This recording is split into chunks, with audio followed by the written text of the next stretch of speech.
रंगभूमी.comच्या पॉडकास्टमध्ये तुमचं स्वागत आहे. या पॉडकास्टद्वारे तुम्हाला नवनवीन लेख आणि कथा ऐकायला मिळणार आहेत. आजच्या या एपिसोडमध्ये आपण ऐकणार आहोत एक मनाला चटका लावून जाणारी कथा. तुम्हाला या विविध लेख आणि कथांचा आस्वाद घ्यायचा असेल तर रंगभूमी.comच्या फेसबुक पेजला लाईक करायला आणि यूट्यूब चॅनलला सबस्क्राईब करायला विसरू नका. आणि हो, तुम्हालाही वेगवेगळ्या कथा आणि लेख आमच्यापर्यंत पोहोचवायचे असतील तर त्याबद्दल आम्ही एपिसोडच्या शेवटी माहिती देणार आहोत. त्यामुळे कुठेही जाऊ नका. सादर आहे तृप्ती कदम लिखित हृदयद्रावक कथा, निकिताची आई.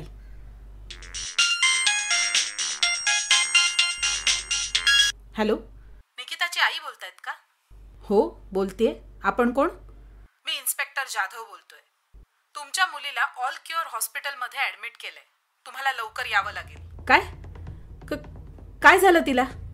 आम्ही आता काहीही सांगू शकत नाही. तुम्ही लवकर निघून या. आणि कॉल कट झाला. हॅलो हॅलो, निकिताची आई घाबरून बोलली.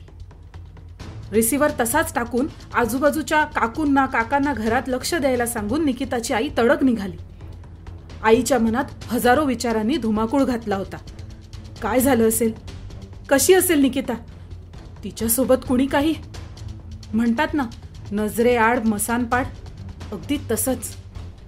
रिक्षावाल्याला विचारण्याआधीच ती जाऊन बसली आणि भैया ऑल क्युअर हॉस्पिटल. नाही मॅडम, ये मिलिंद नगर का रिक्षा आहे. हॉस्पिटल थोडं दुर्गम भागात असल्या कारणाने कुठला गाडीवाला तिकडे जाण्यास तयार होत नसे. एका दोघांना विचारून खूप विनवणी करून एक तयार झाला. मैडम बहुत लंबा है, जाने का 270 और वहां से इधर आने का भाड़ा नहीं मिलता है, इसलिए डबल भाड़ा लगेगा.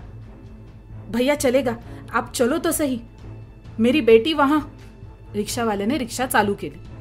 भैया थोड़ा तेज चला ना. मैडम रिक्शा है, कोई हवाई जहाज नहीं है. निकिताची आई शांत झाली, पण मनातल्या विचारांना आणि डोळ्यातल्या आसवांना काही बांध बसेना.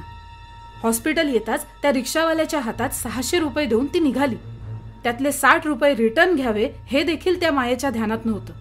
मॅडम आपका पैसा तो लेके जाओ. रहने दो भैया, बाद में देना, म्हणत ती धावतच हॉस्पिटल गाठू लागली. क्या अजीब औरत है, म्हणत रिक्षावाला तिथून निघाला. गेटपासून ते हॉस्पिटल पर्यंतचा रस्ता अवघे 5 मिनिटं. तरीही तिला ते लांब वाटू लागलं. रिसेप्शन जवळ जाऊन निकिता परांजपे असं तिने विचारलं. 2nd फ्लोअर वॉर्ड बी असं उत्तर तिला मिळालं. निकिताची आई धावतच त्या वॉर्डकडे निघाली. बाहेर पोलीस थांबलेच होते. ती रूम मध्ये जाणार तोच पोलिसांनी तिला अडवलं. निकिताची आई, हो कुठे आहे ती? मला पाहू दे माझ्या लेकराला. पोलिसांनी डॉक्टरांना इशारा करून तिला निकिताला भेटायला बोलले. पेशंटची हालत खूपच खराब आहे, त्यामुळे आरडाओरडा करू नका, शांतपणे भेटून या. निकिताची आई आत गेली. 2 नर्स बाजूला मशीनमध्ये काहीतरी करून रिपोर्ट लिहित होत्या.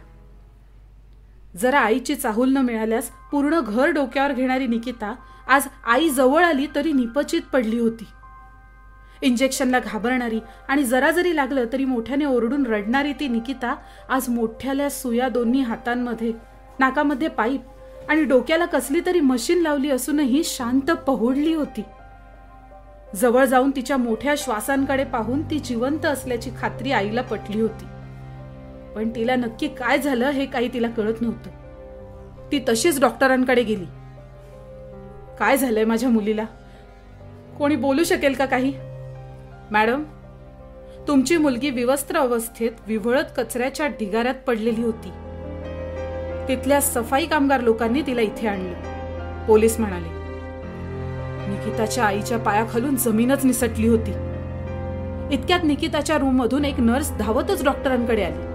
डॉक्टर लवकर या, पेशंटची हालत खूपच खराब आहे. सर्व लोक धावत रूममध्ये गेले. निकिताचे श्वास तेज झाले होते. ती तडफडत होती. पेशंटला आयसीयूला ऍडमिट करायची तयारी करा. निकिताच्या आईने स्ट्रेचरला पकडलं. लागलीच निकिताने आईच्या हातावर 2दा इशाऱ्याने एक्स म्हणजेच क्रॉस अशी खूण केली आणि आईचा हात घट्ट पकडून ठेवला आणि नकारार्थी मान हलवत होती.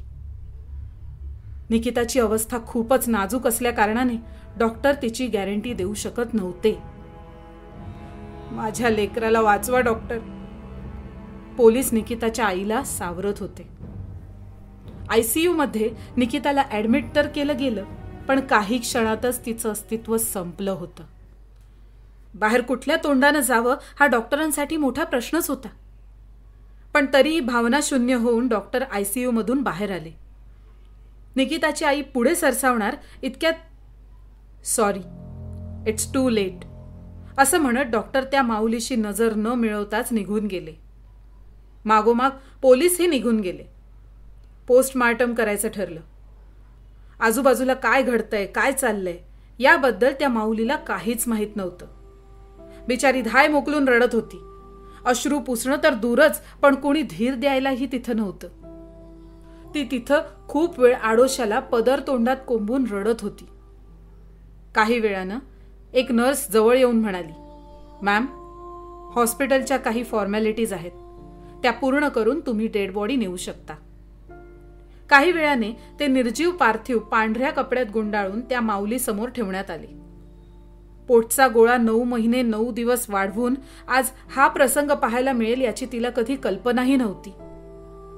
अबला नारी, कोण मदत करणार? तसंच ते पार्थिव घेऊन त्याचे अंत्यसंस्कार करण्यात आले. घरी कोणी पुरुष नाही म्हणून आईनेच अग्नी दिला. घरी येऊन त्या 4 निर्जीव भिंतींमध्ये ती माऊली आपल्या दुसऱ्या मुलीला गळ्याशी घेऊन रडत होती. रेश्मा, निकिताची आई. हो, त्या बलात्कारी पीडितेची आई. कारण आता निकिताची एक सर्वसामान्य मुलगी म्हणून ओळख राहिली नाही, तर लोक आता तिला बलात्कारी पीडिता म्हणून ओळखू लागले. समाजाचा तसा नियमच आहे. कितीही मोठा गुन्हा केला तरी तो एक आरोपी या नावाने ओळखला जातो आणि गुन्ह्याचा शिकार झालेली लोक मात्र पीडित म्हणून ओळखली जातात. वयाच्या 30व्या वर्षी 2 पोरी पदरात टाकून नवरा देवाघरी गेला. घरच्यांनी इस्टेटीमध्ये वारसदार नको म्हणून घरातून बाहेर काढलं. इवल्याशा त्या 2 पोरींना घेऊन रेश्मा मुंबईला आली. गरिबीची झळ लागू न देता त्या 2 पाखरांना तिने स्वतःच्या पंखाखाली वाढवलं होतं. निकिता आणि श्वेता या तिच्या 2 मुली. नुकतेच कुठे त्या पाखरांच्या पंखात बळ आलं होतं आणि उडू पाहत होती तर वासनांध विषारी सापांची नजर त्या पाखरांवर पडली. नुकतंच निकिताचं कॉलेज पूर्ण झालं होतं. आईला हातभार लागावा म्हणून घरात बसण्यापेक्षा छोटा मोठा जॉब करू लागली.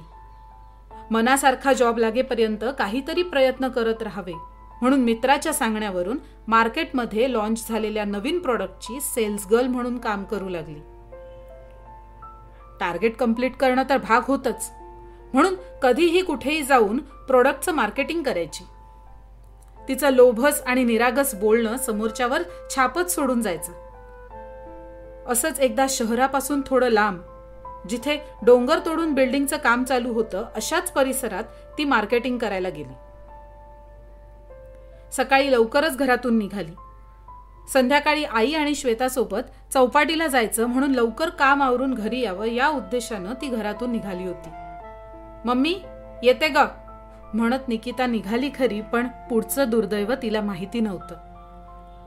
थोडासा गाडीने, थोडा चालत निकिता त्या तिच्या ठराविक ठिकाणी पोहोचली. तिथल्याच एका माणसाला जोडीला घेऊन निकिता स्वतःच्या मोहिमेला निघाली. बोलण्यात गुंतवून त्या माणसाने निकिताला डोंगरानजीक सुनसान परिसरात नेले. आजूबाजूला काही लोक दारू पिऊन झिंगत बसलेले आणि तिच्याकडे पाहून हसतही होते. 15 ते 30 या वयोगटातील जवळपास 5 ते 7 पुरुष होते. निकिताला चुकीच्या ठिकाणी आल्याची कुणकुण लागली.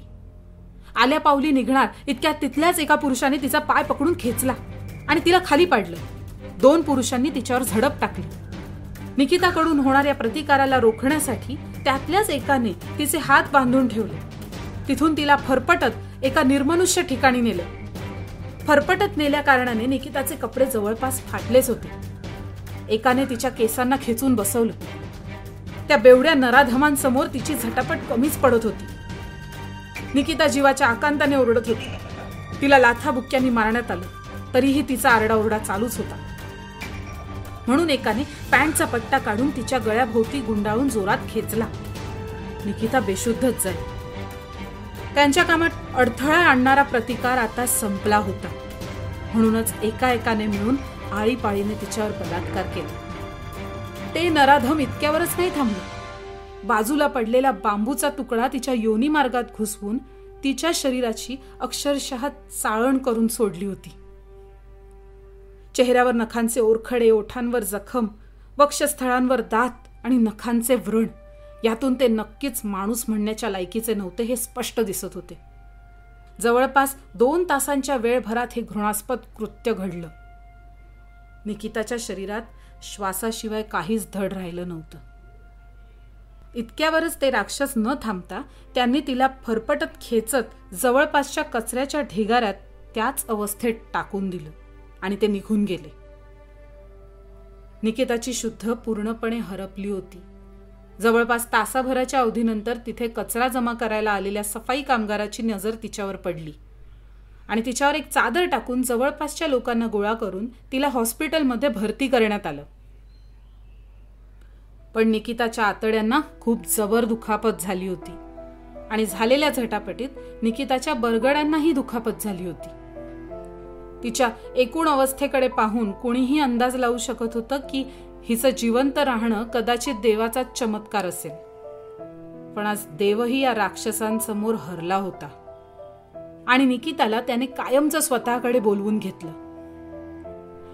तिच्या अशा अचानक जाण्याने रेश्मा आणि श्वेता आतून तुटल्या होत्या.